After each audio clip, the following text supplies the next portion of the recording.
ये तो ये तो काला का काला रहेगा। ये तो कैसा रहेगा, काला का काला। हमारे वो एक यहाँ साइंस पढ़ाते हैं सर, खेत जी, खेत जी सर, ये चुटकुला सुनाते हैं। खेत जी सर है जो साइंस पढ़ाते हैं, तो खेत जी, उनका नाम है खेत जी जानी। तो वो एक चुटकुला सुनाते हैं, एक कोई पावना, पावना मतलब जमाई, जमाई था बिल्कुल मेरे जैसा है, मेरे से थोड़ा सा धोड़ा होगा पर मेरे से काला नहीं हो सकता। इस दुनिया में मेरे से काली केवल दो चीजें, एक तो तवा और एक कोयला, बाकी सभी मेरे से क्या है, तू हंस सकता है। तुझे इस बात पर क्या आ सकती है, हंसी, कि कम से कम कोई तो मेरे से भी काला है। तो सुनो मेरी चुटकुला सुनो, बढ़िया है ना।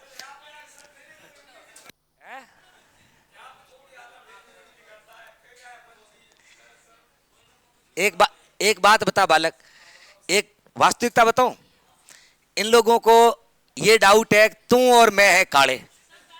अरे सुनते रहो। और ये दोनों बाकी वाले क्या समझते हो, हम तो है गोरे, हम क्या है, गोरे। एक व्यक्ति का नाम सुना है, हिटलर। कहां का था, जर्मनी का। हिटलर कहां का था, जर्मनी का। जब सेकेंड विश्व युद्ध या सेकेंड वर्ल्ड वार हुआ था, उस समय हिटलर ने एक नारा दिया था। हिटलर ने कहा कि देखो, इस दुनिया में तीन तरह के लोग हैं। कितने तरह के, तीन तरह के। एक लोग है गोरे, एक लोग कैसे है, गोरे। एक लोग है पीले, कैसे है भाई, पीले। और बाकी सारे बचे वो कैसे है, काले। हिटलर ने कहा कि ये प्रकृति ने खुद ने ये नियम बनाया है, मैं कोई नया नियम नहीं बना रहा हूं। हिटलर ने कहा गोरे लोग हैं वो क्या करेंगे, शासन। गोरे लोग किसके लिए बने हैं, राज्य करने के लिए, शासन करने के लिए, अर्थात राजा बनने के लिए, अर्थात अपना हुक्म चलाने के लिए। कौन से लोग, गोरे लोग। पीछे रह गए पीले। पीले लोग इन गोरे लोगों की सहायता करेंगे, अर्थात इनको क्या कहते हैं, उसको सलाह देंगे, इनके लिए मंत्री परिषद का काम करेंगे। किसका काम करेंगे, मंत्री परिषद का काम करेंगे। बाकी वाले जितने लोग हैं वो लोग हैं काले, और वो लोग इन गोरों की क्या करेंगे, नौकरी, इनकी क्या करेंगे, गुलामी। क्या करेंगे भाई, गुलामी। जितने में तुम्हारे जैसा कोई आया, हमारे अपन दोनों के जैसा नहीं, इनके जैसा, क्या भाई साहब गोरे कौन है, तो उसने कहा गोरे, जो गोरे हैं अर्थात यूरोप वाले लोग। कैसे गोरे, जो भी यूरोप से निकला वो लोग कैसा है भाई, गोरा। तो क्या पीले कौन है, तो पीले मतलब चाइना वाले, जापान वाले, दक्षिणी और उत्तरी कोरिया वाले, वो लोग कैसे हैं, पीले। तो गोरे लोग क्या करेंगे, शासन। पीले लोग क्या करेंगे, उनको सलाह देंगे, उनकी सहायता करेंगे। कि इसके अलावा बाकी जो भी बच गया वो कैसा है, बस तुम लोगों के मन में ये है कि मैं गोरा, ये काले, कोई फर्क नहीं है, हम थोड़े ज्यादा काले, तुम थोड़े कम काले। समझ में आई बात है। तो बालिका किसी को लगता हूं तो घनी गोरी हूं, तो मनरो बे में मनरो की है भाई। समझ में आई बात। तो इसलिए काले जिंदाबाद। बाकी कोई अपने को देख, मेरे भाई, मैं भी ये बात अपना मन रखने के लिए लोगों को सुना देता हूं। आगे से कोई तेरे को छेड़े, तू भी ये बात अपना मन रखने के लिए लोगों को सुना देना। और एक चीज और कहना, कृष्ण भगवान कैसे, काले। राम भगवान कैसे, काले। शिव जी कैसे, तो तुम क्यों काले काले करते हो, बस। अब ठीक है, चलो। अरे कलर दो ही होंगे, या तो काला होगा या गोरा होगा। मूल कलर ही कितने हैं, बाकी सारे कलर तो इनसे बने हैं बालकों। मूल कलर ही क्या है, काला और सफेद। बाकी सारे कलर तो मिक्स वेज है, तो ध्यान रख लेना। चलो, ये कहां गया भाई, अच्छा चलो।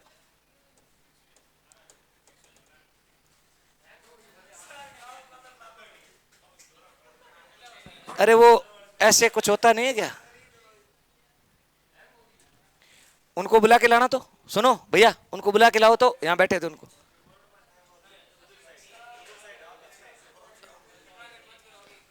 अरे उनको बुलाओ, उनको बुलाओ। तो कुल मिलाकर आप छोड़ो, अपने इतना टाइम खराब करने की जरूरत नहीं है। अपने आ जाओ अपने टॉपिक पर। अपना टॉपिक कौन सा चल रहा था, लोक देवियां। अब मैं कुछ लोक देवियों के कुछ क्वेश्चन पूछ लूं, ताकि ये तो पता चले तुमने घर जाके पढ़ा या नहीं पढ़ा। धर्मेंद्र जी, ये अटक गया। सबसे पहला मुझे बताओ, चौहानों की कुलदेवी कौन, चौहानों की कुलदेवी शाकंभरी माता। और यदि अपने से पूछे जालोर या कहां के? नाडोल के चौहानों की कुलदेवी तो कहां पर है? नागाना राय। कहां पर है? बालोतरा। लिखवाया था ना? यहां तो कोई समस्या है क्या? तो बचाओ। जयपुर के कछवा वंश की कुलदेवी जमवाय माता। कौन सी माता? अरे इतने क्या ठोठे हो रहे, इतनी छोटी छोटी बातें याद नहीं है। गजब के ठोठे हो तुम लोग तो। अरे ऐसे मत किया करो। मैं क्या कह रहा हूं, देखो सिलेक्शन लेना है, जो क्लास में बताया जाए उसको पढ़ के आया करो, वरना सिलेक्शन नहीं होगा। मैं मेरा सिलेबस महीना 1.5 महीने में पूरा करके चला जाऊं। ये कॉपी तरह तरह बड़ी होती जाएगी, भरती जाएगी, कम तो नहीं होगी। मैटर का भार बढ़ता जाएगा। नहीं पढ़ोगे ना तो सारी चीजें ऐसी लगेगी जैसे आज पहली बार पढ़ रहा हूं।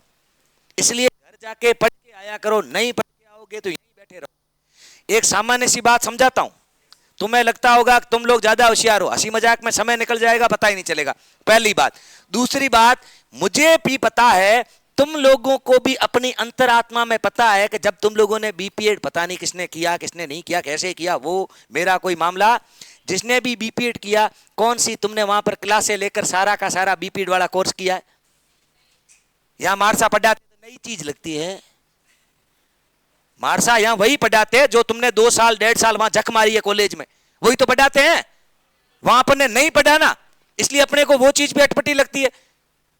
तो जब वो भी 2 साल 1.5 साल, कितने साल की, 2 साल की पढ़ी हुई चीज भी अटपटी लगती है, तो ये तो कला संस्कृति वाले हो सकता है कई तो पहली बार ही पढ़ रहा होगा, तो ये इतने फैक्ट कहां से याद होंगे?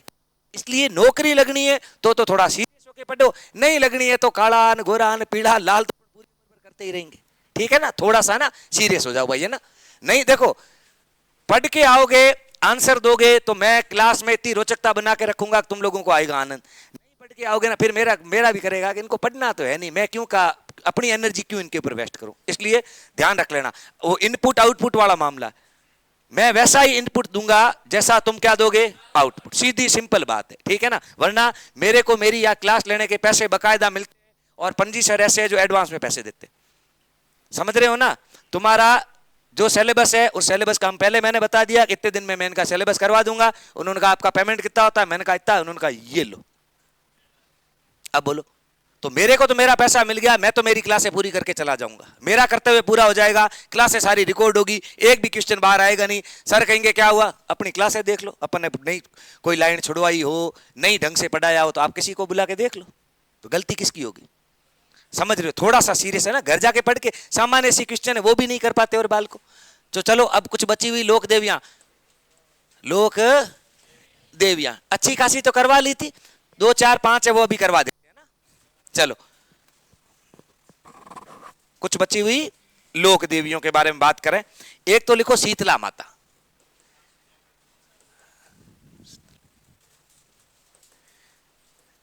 शीतला माता। शीतला माता का मेला कहां लगता है भाई? चाकसू,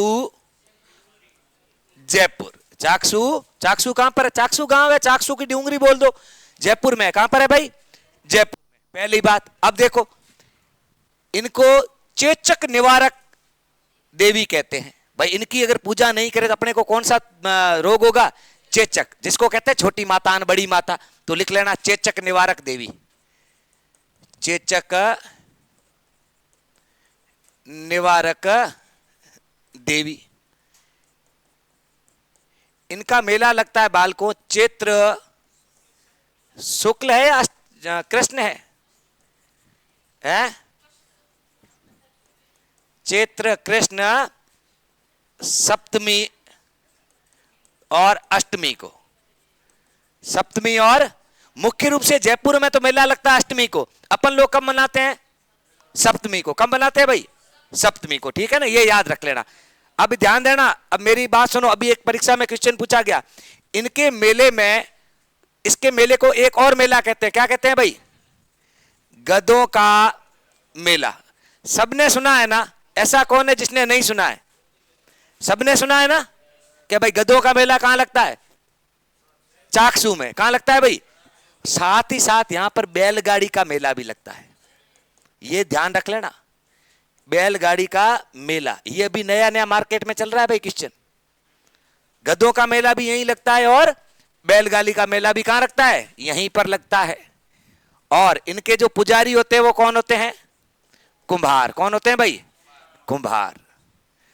और शीतला अष्टमी या शीतला सप्तमी को क्या खाया जाता है? ठंडा भोजन, जिसको कहते हैं बास्योड़ा। क्या कहते हैं भाई?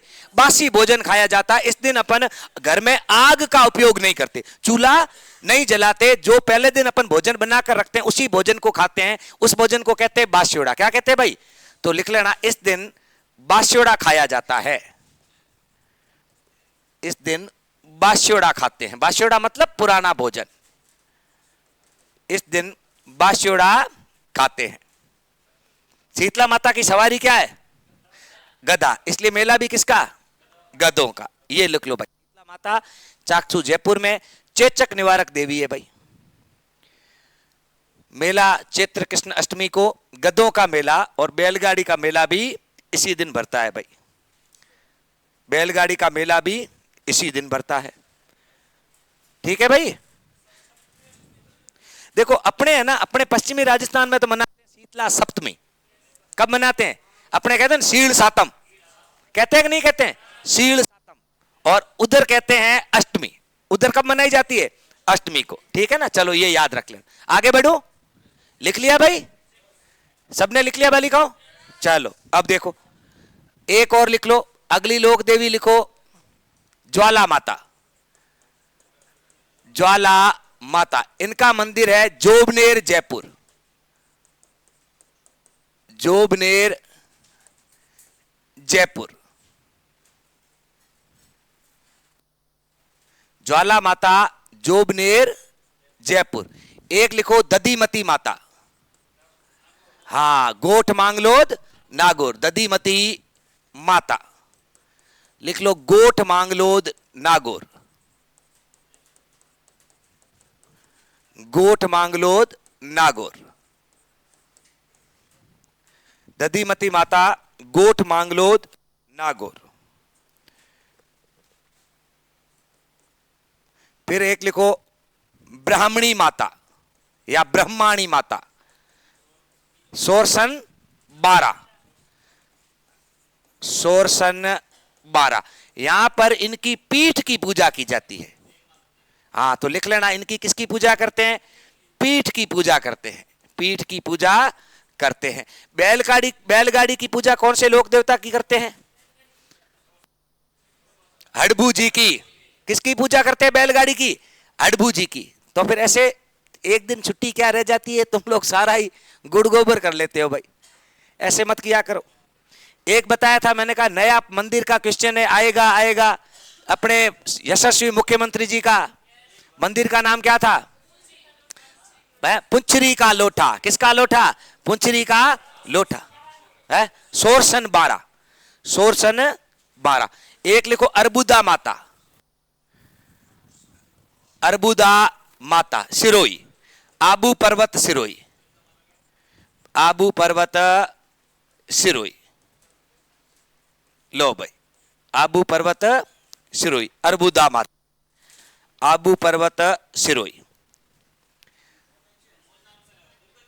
किनका? क्या हुआ? बोलो बोलो। राजस्थान की वैष्णो देवी, थार की वैष्णो देवी तो किनको कहते हैं? और अपने को देखो तन्नोट माता कहते हैं ना। अपने को पता है सिरोही ऊंचा पर्वत है, एज ए कश्मीर के जैसा है, तो इनको कह देते हैं वैष्णो देवी। ठीक है ना, तो ये सामान्य सी बात है, इसमें कोई बड़ी बात नहीं है। एक लिखो हर्षद माता। ये अगले पेज में लिखना भाई। आगे बढ़ो, इसको लिखो जल्दी से, फिर आगे बताता हूं। एक दो देवियां ये, अब ज्यादा नहीं है। भवाल माता लिखवा दिया था। कहां पर है भवाल माता? नागौर। क्या चढ़ती है? 2.5 प्याले शराब। लेकिन ये पूछा जाए किस देवी के चरणों में शराब परोसी जाती है? बताया था शीला माता। उनके चरणामृत में क्या देते हैं? शराब। शीला माता का मंदिर कहां है? आमेर। आमेर या आमेर जयपुर में ही है भाई। आमेर जयपुर। ठोठे घने हो रहे क्यों पहलवान? क्या नाम है? अशोक कुमार। आज पहली बार आए हो क्या क्लास में? तो कल से इनके जैसे तो मत, इनकी संगत मत लेना भाई, ये घने ठोठे है। ठीक है, देखो इसमें तुम्हारा दोष नहीं है। मैंने पहली क्लास में बताया ना, खेल की तरफ जो जाते हैं वो थोड़ा सा पढ़ाई की तरफ से उनका झुकाव क्या हो जाता है? कम, लेकिन ये कम उस समय होता है जिस समय तुम खेल खेलते हो। अब तुम्हें नौकरी, एक बात बताओ, सिंपल साधारण सी बात, मेरी बात को समझो बालको, मेरा मन दुखता है तुम लोगों की ये कंडीशन देखकर। हम आशा लगाए बैठे एक सारों का सिलेक्शन करवाना, यहां तो सारे के सारे मुंडा कर बैठे हैं सिर अपना, ठीक है। अरे सुनो मेरी बात सुनो, अब क्या तुम लोगों को पीटीआई लगने के लिए, अब मान लो तुम में से कोई हॉकी का खिलाड़ी होगा, कोई बास्केटबॉल का होगा, कोई कबड्डी का होगा, कोई खो खो का होगा, कोई ताश की चौकड़ी का होगा उसका कोई खतरनाक है, तो कुल मिलाकर, और कोई हो सकता है फोन में लूडो का खतरनाक खिलाड़ी हो, तो कुल मिलाकर तुम अपने अपने क्षेत्र के यशस्वी खिलाड़ी हो, बेस्ट खिलाड़ी हो। लेकिन एक बात बताओ मेरे को, सीधी सिंपल बात का जवाब दो। अरे पहलवान पीछे बातें नहीं, सीधी सिंपल बात का जवाब दो। अब तुम लोगों की नौकरी तुम्हारे खेल से लगेगी कि इस पेपर से लगेगी? अब तुम्हें पढ़ना चाहिए कि दूसरी बातों की तरफ ध्यान ज्यादा देना चाहिए? तो मेहनत कर लो मूर्खों, 4 महीने या तो घिस के दोरे हो जाओ, खुद को दुखी कर लो, खुद को कष्ट दे दो, तो तुम्हारी पूरी उम्र भर की जय जयकार है। या फिर अभी के 4 महीने हाँ ही खी खा करके निकाल दो और पूरी उम्र भर खुद को कोसते रहना, मेरे को कोसते रहना, यही करोगे और तो क्या करोगे? क्योंकि आदमी दूसरों के लिए तो हमेशा होता है वकील, खुद के लिए हमेशा क्या होता है? जज। हमारी तो गलती नहीं थी, हम तो डेली क्लास आते थे, मास्टर ही ऐसा मिला। अब मास्टर क्या करे, माथा भांगे यहां पर? बताओ मास्टर की गलती क्या है? मास्टर तुम्हें अच्छा से अच्छा पढ़ा रहा है, मास्टर तुम्हें अच्छे से अच्छे कंटेंट दे रहा है, मास्टर। और एक बात याद रख लेना, किताबें वगैरह मैं तुम्हें यहां से क्लास में मैंने तुम्हें रटवा के भेजा है, नहीं भेजा है तो बोल दो। यहां से मैंने तुम्हें जो अपने पहले लोक देवता पढ़े थे ना, उसमें एक एक कंटेंट मैंने तुम्हें रटवा के, ये कंटेंट ऐसा है, इसमें क्या रटवाऊंगा, 2 बार घर पे पढ़ोगे तो याद हो जाएगा। अब घर जाके वापस रिवीजन किसको करना है? तुमको करना है। अब घर जाके मैं एक एक को रिवीजन करवाऊंगा क्या? जिंदगी में ध्यान रख लेना, यदि स्वर्ग तुम लोगों को प्राप्त करना तो मरना भी तुमको पड़ेगा। हम केवल रास्ता बता सकते हैं। तुम चाहो कि स्वर्ग तो मैं जाऊंगा, मर मास्टर तू, तो मास्टर के मरे तुम लोगों को स्वर्ग नहीं मिलेगा। मैं याद करूंगा ना तो वो मेरे काम आएगा, तुम्हारे काम नहीं आएगा। मैं रास्ता बता सकता हूं कि ये क्वेश्चन आएंगे, इन क्वेश्चनों को ढंग से पढ़ो, ये क्वेश्चन इंपॉर्टेंट है, इसको इस तरह से पढ़ो, लिख के पढ़ो, बोल के पढ़ो, कैसे भी करके याद करो। समझ में आ रही बात? कोई भी ज्ञान लेने की, ज्ञान ग्रहण करने की, ज्ञानी बनने की आवश्यकता नहीं है। तुम लोगों में तो ये हौसला होना चाहिए कि मास्टर तू यहां लिखवा दे, रट के हम आ जाएंगे। ये जुनून जिस दिन होगा ना, उस दिन तुम्हारी नौकरी मैं क्या, मेरे पापा क्या, भगवान भी नहीं खा सकते। समझ रहे हो इस बात को? इसलिए प्लीज थोड़े समझो, पगे पोतियो, ठीक है ना? नौकरी लगोगे, देखो तुम कल नौकरी लगो तो अपने टाबर पालोगे। मेरे घर पे थोड़ी 4 बोरी रखा होगे गेहूं की, ला भाई मास्टर थारा टाबरों रहे, मैं तो रोटी कम पड़े भाई हम देके जाते, ठीक है ना? सामने कभी आया तो रहना चाय पानी पड़ेगा, मुंह उधर करके चल लोगे। इसलिए प्लीज थोड़ा सा ना अपने बारे में सोचो, अपने भविष्य के बारे में सोचो। मेरा कुछ नहीं है, ठीक है ना? महीने के लाख रुपए कोचिंगों में कमाता हूं, जब तक जीवान चल रही है, गला चल रहा है, लाख लाख रुपए कमाता रहूंगा। समझो इस चीज को प्लीज, है ना? थोड़ा सा सीरियस रहो, ठीक है? तो ये लिख लिया भाई। चलो अगला लिखो, हर्षद माता। हर्षद माता कहां पर है? हर्षद माता का मंदिर कभी किसी ने सुना? अरे वो हर्ष का मंदिर है, जीर्ण, जीर्ण का भाई हर्ष। किसने बनाया था? जी पूछूंगा नहीं, छोड़, किसी ने बनाया नहीं।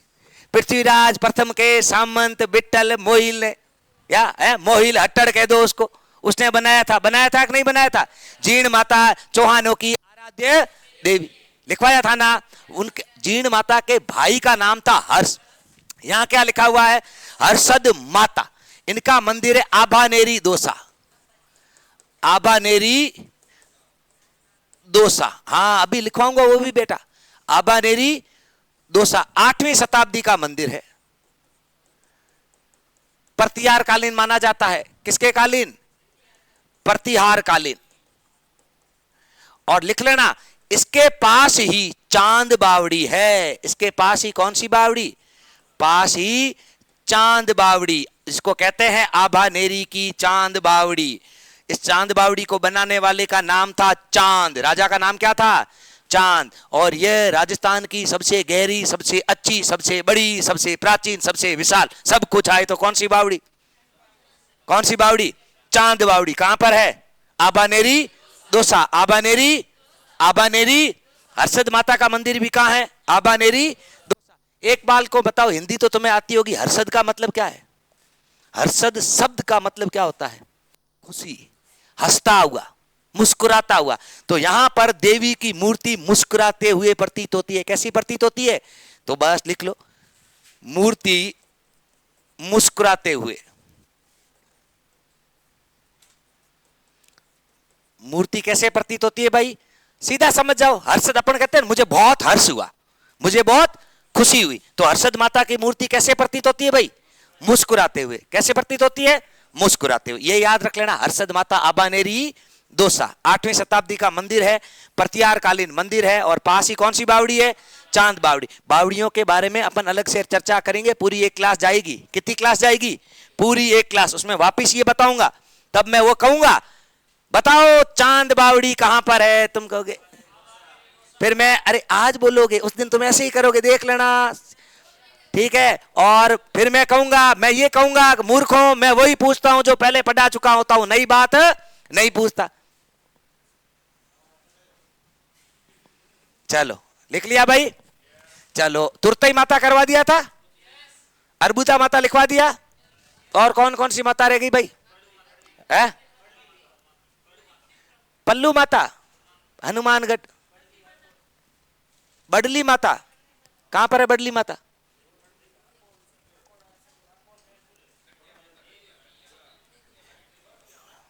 लटियाल माता, लटियाल माता इंपॉर्टेंट नहीं है। सचिया माता लिखवा दिया। जो इंपॉर्टेंट है वो सारी चीजें लिखवा रखे हैं, टेंशन मत लो। अरे ऐसे माताओं के, ऐसे नकटी माता, एक लिखो आमजा माता। अरे वो लिखना है जो परीक्षा में आने लायक हो, ऐसे माताओं की कमी थोड़ी है कोई। एक लिखो आमजा माता। कौन सी माता? आमजा माता। लिखो राजसमंद, आमजा माता राजसमंद। नीचे लिखना भीलों की लोक देवी। किन की देवी है भाई? भीलों की देवी है आमजा माता, भीलों की देवी, राजसमंद। आमजा माता राजसमंद, भीलों की देवी।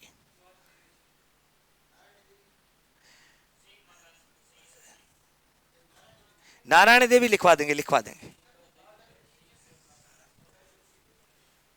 एक लिखो कुशाला माता या कुशाला माता, कुशाल माता, कुशाल माता। ये लिखो बदनोर भीलवाड़ा। अरे लिखो इधर बदनोर भीलवाड़ा, स्टार करके नीचे लिखना मंदिर का निर्माण महाराणा कुंभा। मंदिर का निर्माण किसने करवाया? महाराणा कुंभा, महाराणा कुंभा। बदनोर के युद्ध में विजय के बाद, यह भी लिख लेना, बदनोर के युद्ध में विजय के बाद, विजय के बाद।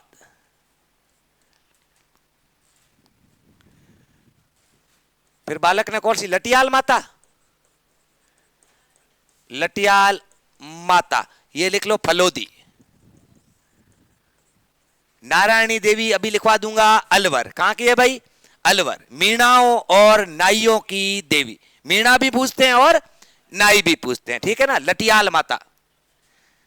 फिर इधर लिखो नारायणी देवी, नारायणी देवी। अलवर मंदिर कहां है भाई? अलवर। और नीचे लिख लेना नाई व मीणा, नाई व मीणा दोनों है। अरे ऐसा कुछ नहीं है, माना जाता है खुद तो थी नाई जाति से। किस जाति से थी? नाई की। और बाद में इस मंदिर में पूजा करने वाले कौन हो गए? मीणा। और नारायणी देवी के मंदिर को लेकर नाई और मीणा दोनों में विवाद चलता रहता। अपने किसी की भी आराध्य देवी नहीं कहना। अब देखो इन सारी देवियों के बारे में ज्यादा अपने को इतनी जानकारी होनी चाहिए। नारायण देवी का मंदिर कहां है? अलवर। कहां पर है भाई? अलवर। बस इतना ही। जहां पर क्लेश हो रहा है ना, वहां पर परीक्षक थोड़ी अपनी अंगुलियां डालेगा।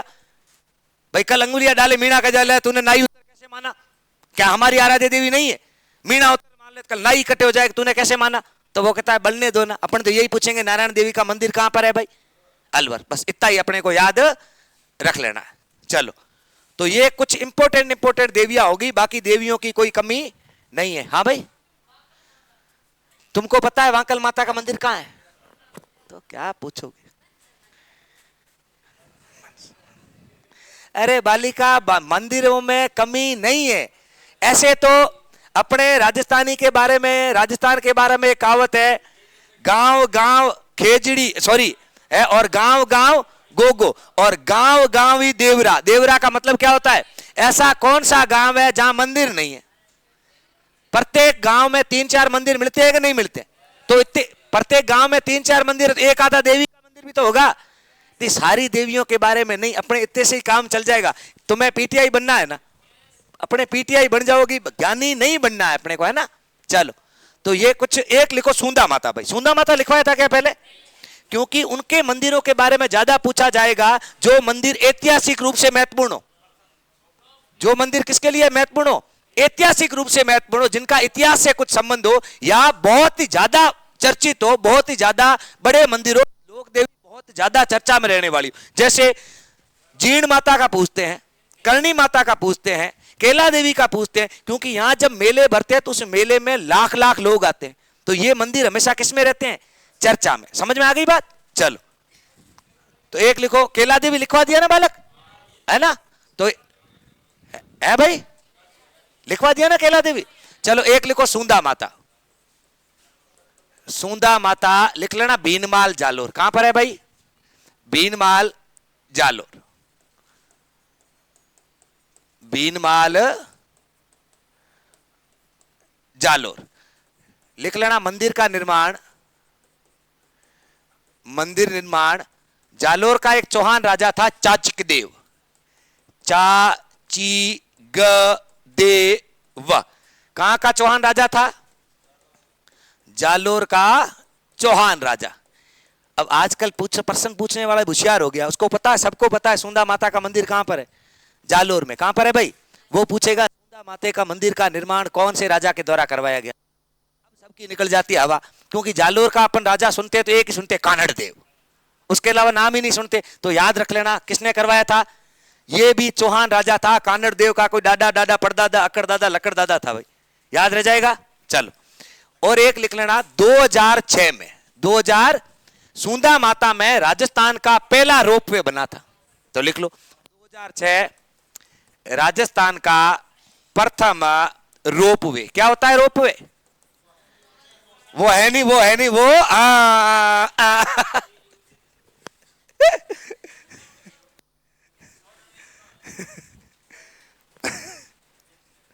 कांस्टेबल और पीटीआई ये बैच होते हैं ना, बड़े खतरनाक वाले बैच होते हैं।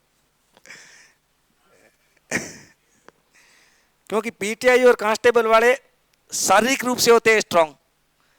शारीरिक रूप से क्या होते हैं? और जो शारीरिक रूप से स्ट्रांग होता है ना, उसको लगता है कि सारी दुनिया मेरे ऊपर ही तो चल रही है। अरे हाल दे बीड़ो रे बेली। मैंने पूछा भाई रोप पे क्या होता है? पीछे भाई क्या, अरे वो अरे ये क्या है?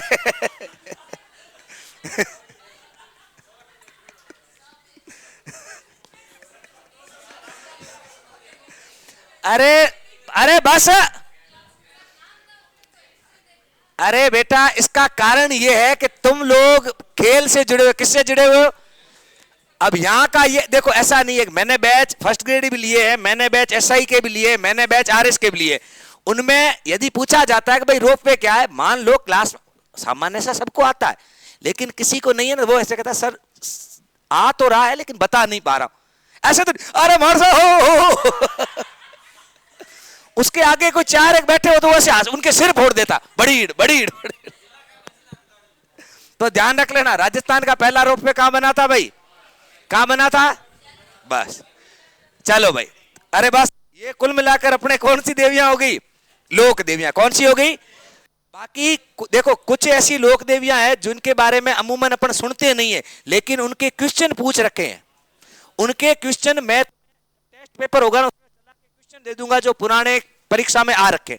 ध्यान रख लेना, कोई भी पेपर दो, उस पेपर को फेंकना मत, उस पेपर को घर जाकर देखना कि कौन सा क्वेश्चन अदर आया है अपने नोट्सों से। जो भी आएगा वो क्वेश्चन वो होगा जो पुराने पेपरों में आ रखा होगा, उसको इंपॉर्टेंट लगाना। ठीक है भाई, चलो अगला टॉपिक डालो, राजस्थान के लोक संत एवं संप्रदाय।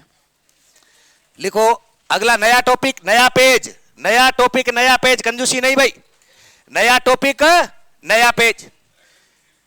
लिखो राजस्थान के लोक संत एवं संप्रदाय,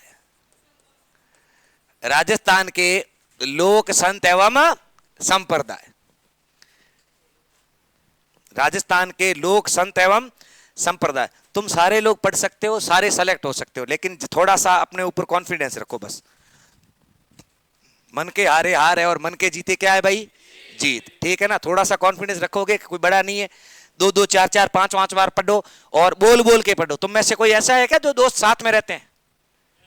साथ में रहते हो ना, तो एक दूसरे को बोल बोल के सुनाया करो कि भाई मैंने पूरा चैप्टर पढ़ लिया है, अब मैं तेरे को बिना देखे सुनाता हूं, तू मेरे को बिना देखे सुना। फिर लगाओ शर्त, भाई तुम्हारे शरीर में ज्यादा ज्ञान है तो थप्पड़, एक एक थप्पड़ की शर्त, एक लाइन जो भूला बड़ी। हाँ ठीक है ना, तो ध्यान रख लेना, ऐसे करके बोल बोल के पढ़ो, लिख लिख के पढ़ो। कैसे पढ़ो? रफ रजिस्टर पास में रखो, जो पढ़ते रहो उसको लिखते रहो, पढ़ते रहो लिखते रहो, अपने आप याद हो जाएगा। तो अपना अगला टॉपिक कौन सा है भाई? राजस्थान के संत एवं संप्रदाय। अब देखो संत, सुनो, संत और संप्रदाय का संबंध किससे होगा? भक्ति से। संत और संप्रदायों का संबंध किससे होगा? भक्ति से। किससे होगा भाई? भक्ति से। अपने इस भारत में भक्ति की जो अवधारणा है ना, वो अवधारणा उत्पन्न हुई है दक्षिण भारत से। कहां से हुई है? दक्षिण भारत से। दक्षिण भारत में एक व्यक्ति आया था जिसको क्या कहते हैं? जगत गुरु शंकराचार्य। तो भक्ति का जन्मदाता किसको माना जाता है? जगत गुरु शंकराचार्य को। अब ध्यान रख लेना, भक्ति उपजी कहां से है भाई? भारत में भक्ति आंदोलन का, भारत में लिख लो इसको, भारत में भक्ति आंदोलन का जन्म दक्षिण भारत से माना जाता है। दक्षिण भारत से माना जाता है। पहली लाइन लिखो, भारत में भक्ति आंदोलन का जन्म दक्षिण भारत से माना जाता है। दक्षिण भारत से माना जाता है। और दूसरी लाइन लिखना, जगत गुरु शंकराचार्य को भक्ति आंदोलन का जनक कहते हैं। जगत गुरु शंकराचार्य को, शंकराचार्य को भक्ति आंदोलन का क्या कहते हैं भाई? जनक कहते हैं। जगत गुरु शंकराचार्य को भक्ति आंदोलन का जनक कहते हैं। तो अपने से कभी पूछेगा कि वही आदि शंकराचार्य या जगत गुरु शंकराचार्य। भाई कोई अपने से पूछ लेगा भक्ति कहां उपजी थी भाई? दक्षिण में। कहां उपजी थी? पहली बार भक्ति कहां उपजी? दक्षिण में। भाई ये मान लो ये अपना भारत है, पतंग के जैसा ही बना रहा हूं, समझ आना, ये अपना क्या है भाई? भारत है। यहां पर माना जाता है एक पर्वतमाला जिसको कहते हैं विंध्याचल पर्वतमाला। गुजरात से थोड़ी सी नीचे, गुजरात का जो हिस्से नीचे वाला हिस्सा है ना भाई, यहां अपना राजस्थान है या नहीं है? यहां गुजरात है, तो गुजरात से नीचे वाला हिस्सा यहां से मानते हैं विंध्याचल। विंध्याचल से नीचे वाला भारत कैसा भारत? ऊपर वाला भारत कैसा भारत? सामान्य सा विभाजन कर रखा है लोगों ने। तो ये जो भक्ति की अवधारणा है वो दक्षिण में उपजी थी। कहां से उपजी भाई? दक्षिण में। और दक्षिण में उत्पन्न करने वाले व्यक्ति का नाम क्या था? आदि शंकराचार्य या जगत गुरु शंकराचार्य। बाद में दक्षिण में काफी दिनों तक रही, काफी दिनों तक कहां रही?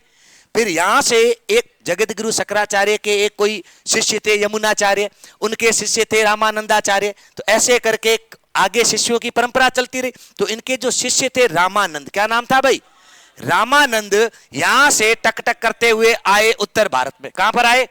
तो दक्षिणी में उपजी हुई भक्ति आंदोलन को उत्तर भारत में लाने का श्रेय किसको है? तो अगली लाइन अपन लिखेंगे, रामानंद भक्ति आंदोलन को उत्तर भारत में लेकर आए। अगली लाइन लिखो भाई, रामानंद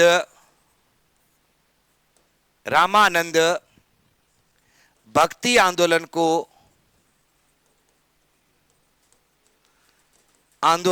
कहां लेके आए? उत्तर भारत में लेकर आए। उत्तर भारत में लेकर आए। रामानंद भक्ति आंदोलन को उत्तर भारत में लेकर आए। रामानंद भक्ति आंदोलन को उत्तर भारत में लेकर आए। ठीक है भाई, बोलो। क्लास ले रहा हूं ना, वही हो क्या? हाँ तो मैं 7-1 बजे क्लास फ्री होकर आ जाऊंगा। ठीक। तो रामानंद भक्ति आंदोलन को कहां लेकर आए? अब देखो वापिस समझना, देखो आराम से समझना। ये मैंने क्या बनाया था, जैसा है पर अपना क्या है, भारत। और मैंने बताया था यहां पर कौन सी पर्वतमाला, विंध्याचल। विंध्याचल से नीचे वाला कैसा, ऊपर वाला कैसा। यहां पर भक्ति आंदोलन का जनक किसके समय हुआ, जगत गुरु शंकराचार्य। कोई दिक्कत है क्या यहां तक? कोई समस्या नहीं ना किसी को भी। और बाद में जगत गुरु शंकराचार्य की परंपरा में उनका एक शिष्य आया जिसका नाम क्या था, रामानंद। इस भक्ति की अवधारणा को कहां लेकर आए, उत्तर भारत में। कहां पर लेके आए? अपन राजस्थान उत्तर भारत में है या दक्षिणी भारत में? उत्तर भारत में। अब कोई न कोई व्यक्ति अपने इस राजस्थान में भी तो भक्ति आंदोलन को प्रारंभ करने वाला रहा होगा। इन रामानंद का एक शिष्य था धन्ना। क्या नाम था? धन्ना। धुवन गांव टोंक। धन्ना धुवन गांव टोंक। तो आगे स्टार करके, और स्टार भी कितने, 3 स्टार का मतलब क्वेश्चन आने की संभावना बढ़ जाती है। समझ में आ गया बालिका? बोलो हाँ ऐसे। तो आगे लिखो स्टार करके लो, स्टार भी कितने, 3 लिखो। राजस्थान में भक्ति आंदोलन के प्रणेता धन्ना, संत धन्ना। राजस्थान में भक्ति आंदोलन के जनक कह दो, प्रणेता कह दो, कुछ भी कह दो ना, जो आप लोगों को अच्छा लगे। राजस्थान में भक्ति आंदोलन के जनक, प्रणेता, कुछ भी कह दो, उनका नाम क्या है, संत धन्ना। और ये संत धन्ना रामानंद के शिष्य थे। किसके शिष्य थे भाई? रामानंद के शिष्य थे। रामानंद के कुल 12 शिष्य थे। उन 12 में से कबीर भी रामानंद के शिष्य थे, संत धन्ना भी रामानंद के शिष्य थे। लेकिन कभी अपने से पूछे, रामानंद के 12 शिष्यों में राजस्थान से संबंधित कितने? 2। कितने? एक तो संत धन्ना और दूसरे पीपा। पीपा प्रताप सिंह खींची, गागरोन के किले वाले। याद रह जाएगा। तो राजस्थान में रामानंद के शिष्य कितने थे? पहला कौन, दूसरे कौन? एक रैदास भी थे, लेकिन रैदास मूल रूप से राजस्थान के नहीं थे। रैदास थे यूपी के। कहां के थे? बाद में मीरा के गुरु बन जाते हैं। और चित्तौड़ में रैदास की क्या बनी हुई है? छतरी। क्या बनी हुई है भाई? छतरी। लेकिन मूल रूप से रैदास कहां के थे? यूपी के। कहां के थे भाई? एक लाइन लिखना है तो लिख लो, यहां पर ये लाइन लिखो। एक लाइन लिख लो यहां पर, आगे कोष्टक करके एक लाइन लिख लेना, अलग से कोष्टक करके एक लाइन लिख लो। रामानंद के राजस्थान से संबंधित शिष्य, या लिख लो ऐसे लिखना, रामानंद के 12 शिष्यों में से 2 शिष्य राजस्थान से। लिखो रामानंद के 12 शिष्यों में से 2 शिष्य राजस्थान से। रामानंद के 12 शिष्यों में से 2 शिष्य राजस्थान के। 2 शिष्य कहां के थे? राजस्थान के। एक का नाम तो मैंने यहां लिखवा दिया, संत धन्ना। और एक लिख लो, संत पीपा। नाम तो था प्रताप सिंह खींची। क्या नाम था? और बाद में जब संत बन गए, राजा थे पहले, और बाद में जब संत बन गए तो अपना नाम क्या रख दिया? पीपा। पीपा नाम रामानंद जी ने दिया था। पीपा ने पूछा कि पीपा का मतलब क्या है? कि भाई प्रेम रस पी और लोगों को प्रेम रस पा। ठीक है ना, मतलब कुल मिलाकर प्यार फैलाओ, अधर्म वगैरह मत फैलाओ। तो अपने बताओ, रामानंद जी के 2 शिष्य जो राजस्थान से संबंधित थे, क्या नाम है? संत धन्ना और संत पीपा। अब एक बार अपन इसका करते हैं रिवीजन। सबसे पहला, भारत में भक्ति आंदोलन का जन्म कहां से माना जाता है? दक्षिण भारत से। कहां से माना जाता है? और भक्ति आंदोलन का जन्मदाता किसको कहते हैं? और दक्षिण भारत में उपजी हुई इस भक्ति की अवधारणा को उत्तर भारत में लाने का श्रेय किसको? रामानंद को। किसको भाई? और राजस्थान में भक्ति आंदोलन के जन्मदाता कौन? संत धन्ना। संत धन्ना किसके शिष्य है? रामानंद के टोटल शिष्यों की संख्या कितनी थी? 12। कितनी थी भाई? 12 में से 2 राजस्थान के थे। कौन थे? संत धन्ना और संत। याद रह जाएगा? कोई दिक्कत है क्या? चलो, तो ये तो अपन ने केवल इसकी ब्रीफिंग देखी है। क्या देखी है भाई? ब्रीफिंग। अब देखना, थोड़ा सा समझना, बाकी अगली क्लास में अपन पूर्ण रूप से इसको लिखना प्रारंभ करेंगे। अभी केवल समझना। भक्ति के जो प्रकार होते हैं ना, किसके प्रकार? भक्ति के। ये लो भाई, मैंने लिखा भक्ति और इसके इधर क्या लिखा? प्रकार। बालकों, भक्ति के 3 प्रकार होते हैं। एक तो होता है सगुण। कैसी भक्ति? एक होता है निर्गुण। कैसी भाई? निर्गुण। और एक होती है मिश्रित। कैसी होती है भाई? मिश्रित, जिसमें कुछ भाव सगुण के भी हो और कुछ भाव निगुण के भी हो। वो कैसी भक्ति होगी? मिश्रित। अब एक बात बताओ, तुम लोग जिस भक्ति को जानते हो वो कौन सी भक्ति है? कैसे? कैसे मुझे बताओ ना भाई। पहले तो अपने को यह पता होना चाहिए सगुण भक्ति क्या है, निर्गुण भक्ति क्या है। देवी देवताओं में विश्वास रखना कैसी भी है भाई? सगुण भक्ति। ईश्वर को साकार रूप में पूजना है, वो कैसी भक्ति है? सगुण है। निर्गुण में मूर्ति पूजा नहीं होती है। बिल्कुल, बात तो तुम्हारी भी सही है। और कुछ थोड़ा और?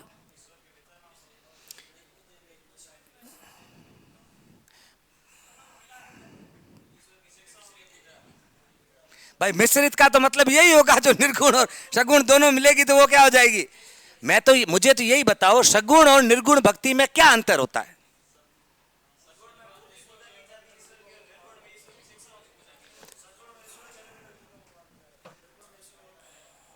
ये भी लगभग सही है। और कुछ? देखो मेरी बात सुनो, जिस भक्ति के अंदर हम किसी आकार को, किसी नाम को, किसी चेहरे को माध्यम रखकर पूजते हैं, वो तो कैसी है भाई भक्ति? कैसी होगी? और निर्गुण में ना तो ईश्वर का कोई आकार है भाई। ये तो कहते हैं अपने ईश्वर कैसे है? राम अपने अलग आकार के, कृष्ण अपने अलग आकार के। ऐसा मुंह हो जाए तो अपने हनुमान जी हो जाते हैं, ऐसे सूंड हो जाए तो अपने कौन आ जाते हैं? गणेश जी हो जाते हैं। मोटा पेट हो जाए तो कौन हो जाते हैं? गणेश जी हो जाते हैं। ब्रह्मा जी है तो कितने सिर? 4 माथे हैं ब्रह्मा जी के, दिखता नहीं है। एक माथा दिखता नहीं है। ऐसे कार्तिक है, उसके 6 सिर है। कितने सिर है भाई? ऐसे रावण है, उसके कितने सिर है? 10 सिर है। तो कुल मिलाकर यदि आपकी भक्ति में सामने वाले का आकार है, सामने वाले का नाम है, सामने वाले का चेहरा है, तो वो कैसी भक्ति? जैसे सगुण भक्ति का सबसे बड़ा उदाहरण इन छोटन लोंडों का लेता हूं। किनका लूं भाई? इन लोंडों का। बालिकाएं इन मामले से थोड़ा परे है। यहां वाली बालिका है, जयपुर वाली वगैरह तो वो तो सारी शामिल है। इनमें से कई जने ऐसे हैं, आज मंगलवार हूं लिया कोने,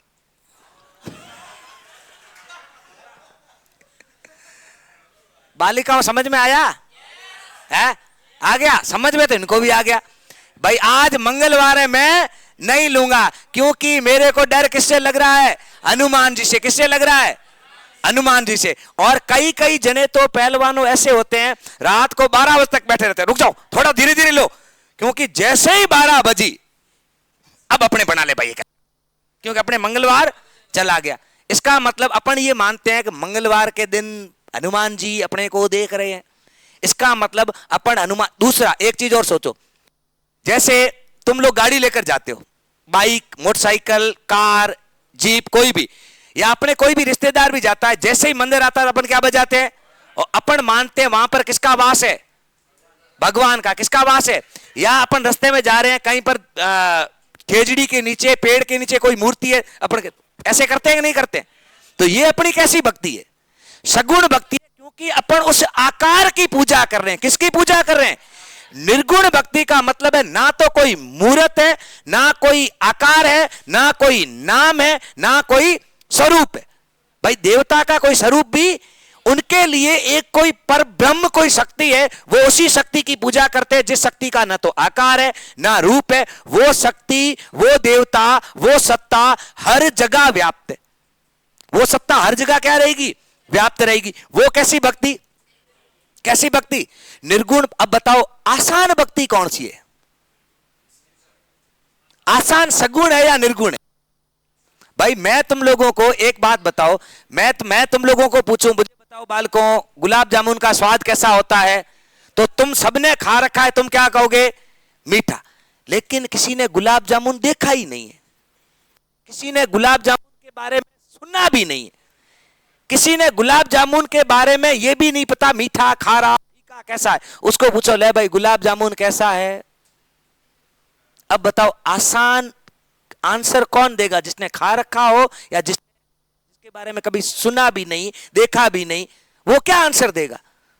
वो कहेगा शायद खारा हो सकता है, शायद मीठा भी हो सकता है, पता नहीं कैसा होगा। इसका मतलब जो आसान बकती है बालकों, वो कैसी बकती है? लेकिन वास्तविकता में जो अच्छी बकती है वो कैसी बकती है? निर्गुण। अपने एक बात बताता हूं, अब सामान्य सी बात है, वह तो थोड़ा अपने हिंदू धर्म के ऊपर हल्का सा कटाक्ष, लेकिन वास्तविकता है।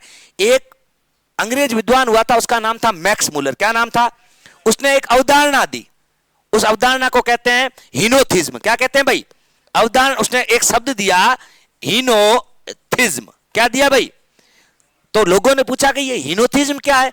उसने कहा कि हीनोथिज्म हिंदू धर्म के देवी देवताओं को मानने की एक परंपरा है। फिर उसने शब्द की व्याख्या की, और बिल्कुल उसने सटीक व्याख्या की।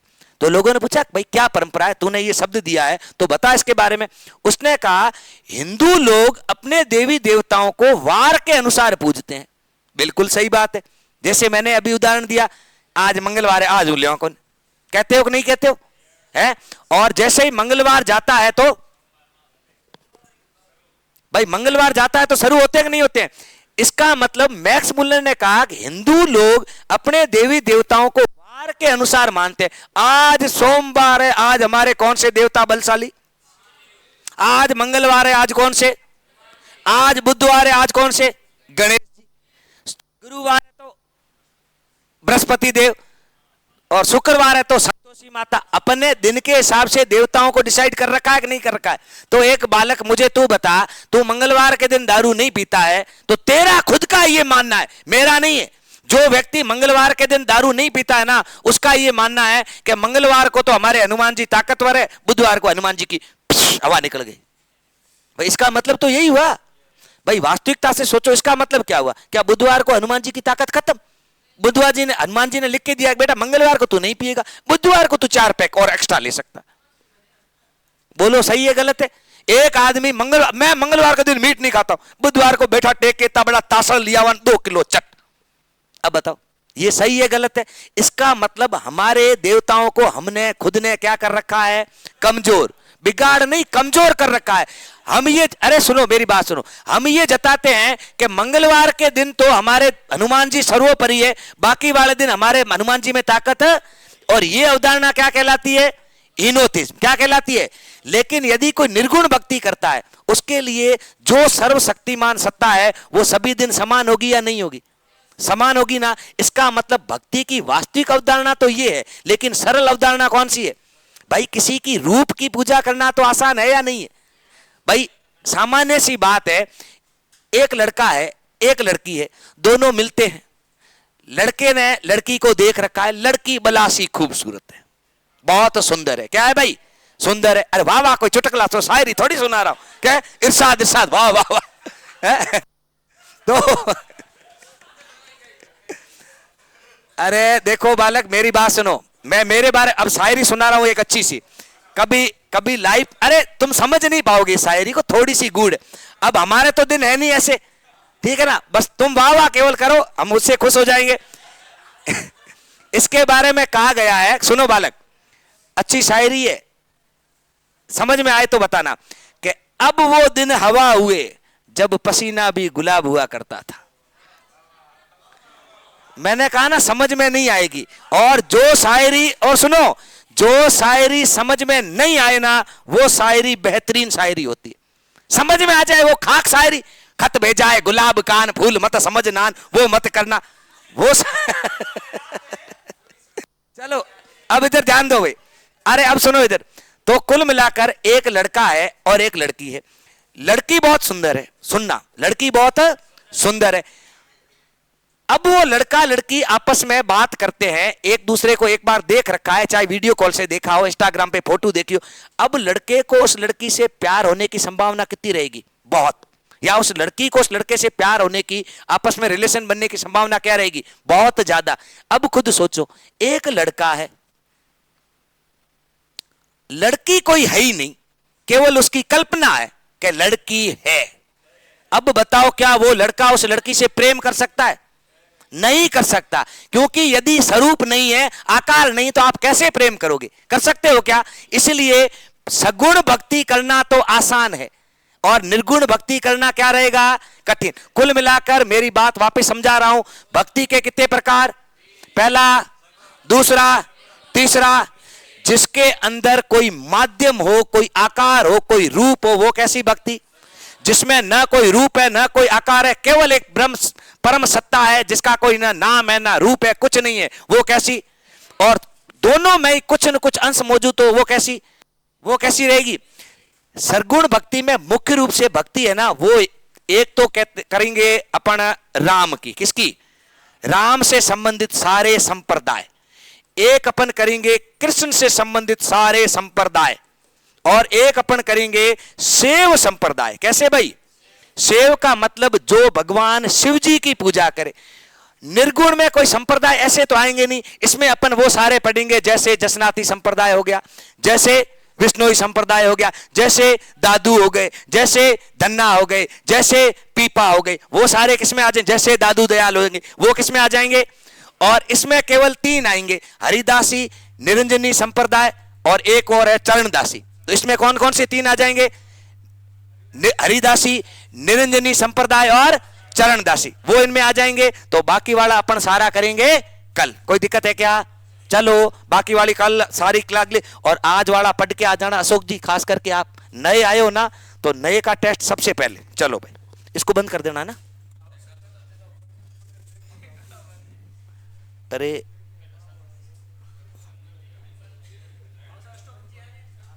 हाँ, आएंगे आएंगे।